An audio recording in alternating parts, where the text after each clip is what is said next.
It is the 500th anniversary of the Reformation. We are in those very days now. I'm in Germany, the land of the Reformation. So let me offer up some thoughts for you. And everything I share now, I want it to be constructive for your own life and for my own life. So I'm first going to talk about Martin Luther, but then want to make application for each of us, all right? So sitting here in Germany talking to some of the brothers about Luther and how God was using him and how mightily he impacted the church and world history. And with my good friend Eric Metaxas's new book out on Martin Luther, an instant bestseller that will get people talking about Luther that haven't talked about him before, learning about him afresh. The man, of course, is a tremendous enigma in that he was used in extraordinary ways. Undoubtedly, he was used in world-changing ways. Undoubtedly, he did an extraordinary amount of good. And over dinner, my last night in Germany, we were talking about what pressure he faced. It's unimaginable. We don't have any equivalent in our world in the West to take on what Luther took on. The pressure, it was not just the Catholic Church, but that was really the culture of Europe in so many ways, and the religion of Europe. And for him to challenge the way he did, it takes an extraordinary courage. And especially with the doubts he would go through and the internal trials he would go through, it takes an extraordinary boldness. It takes a forehead of steel. You have to be a human bulldozer to not back down and to not cave in. And that is some of the character of Martin Luther. And those are some of the ways that he was used. And when the light went on, it was such a bright and radical light that it's almost blinding. At the same time, to speak of his rough edges is an understatement. The man also did a tremendous amount of harm. Look at his persecution of the Anabaptists. Look at his opposition to the peasants and the blood that was shed because of that. Look at his writings about the Jews at the end of his life, writings that were utilized verbatim by Adolf Hitler and the Nazis in their war against the Jewish people. Catholic apologists love to point to Martin Luther and say, yeah, there's your Reformation. There's the father of the Reformation. That's who you're looking to. The man's corrupt. So you look at him and you think, wow, he did incredible good, and he also did a tremendous amount of harm.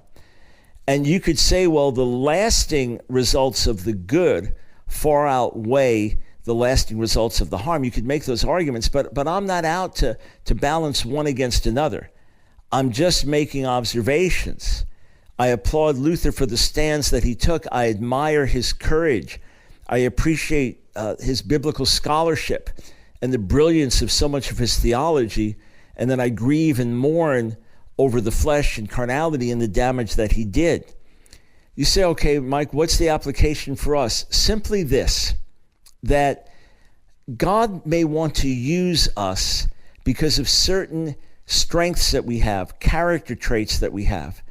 But if we do not go to the cross with other areas of our life, perhaps the flip side of those strengths, perhaps we are absolutely bold and fearless, but we lack tact and we lack wisdom. We might get a lot of good done, but also do some real harm along the way. Or let's say you have a tremendous compassion that God wants to use, but the negative side, the downside is that you don't have real backbone and strength. Then you might really help some people, but then compromise and hurt other people. So what I want to encourage you in is this, and I'm speaking now at the age of 62 with some of the lessons that I've learned the hard way and lessons I continue to learn, that many times you have to bounce off one wall and bounce off another wall before you find yourself somewhat in the middle. And it would be a lot better if we could just humble ourselves and go to the cross without having to bounce off as many walls. So I want to give you an illustration that I think will suddenly make sense to you, because everything up to now may feel a little abstract unless the shoe really fits in your own life that I'm speaking of. But think of Donald Trump, all right? Some call him a divine wrecking ball. Think of the good that he's done, right? Think of the fact that he doesn't fear people. He's not going to back down. He is unstoppable in that regard. And he's taken strong stands, appointed excellent justices, nominated them for Supreme Court and federal court, taken some excellent stances in pro-life. I mean, Health and Human Services official statement a few days ago comes out officially recognizing life beginning with conception. This is extraordinary. He's pushed back against some of the radical LGBT activism. He's done some other positive things concerning Israel. He's done some things, religious liberties. He's done some things that are really good. And there's this part of him that's courageous and fearless that I applaud. But then you think of the wrecking ball thing. I don't want a wrecking ball to renovate my house. I don't want a wrecking ball to teach my children. You know what I'm saying? That there's a place for wrecking ball, and then a wrecking ball can also do a lot of destructive work in the wrong place.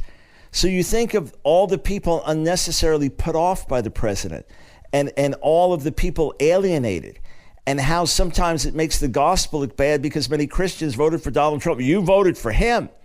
And he could be just as bold without being as abrasive. So he's a perfect example in that regard of someone whose strengths are often undercut by his weaknesses. So I want to encourage you, friend, don't make excuses for your weakness. Well, I'm just bold. I'm just full of faith.